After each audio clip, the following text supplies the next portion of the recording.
ससुरा जब से गल ही मौसमी जियल छे मुश्किल आगे लोहिया में बुझ के चौड़ी गया हमर दिल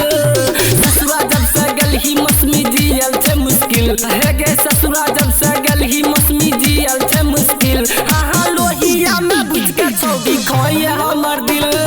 ससुरा जब से गल ही मौसमी जियल छे मुश्किल जो न गे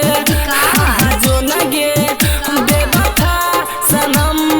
जो न गे बेवफा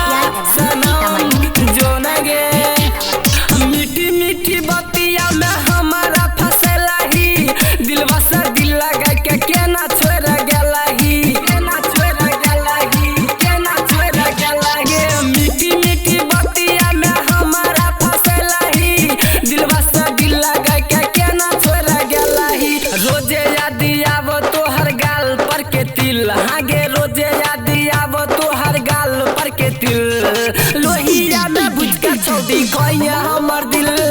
ससुरा जब से गल ही मौसमी जियल छे मुश्किल आगे ससुरा जब से गल ही मौसमी जियल छे मुश्किल आगे लोहिया में बुझ के चौड़ी गया हमर दिल ससुरा जब से गल ही मौसमी जियल छे मुश्किल जो न गे जो न गे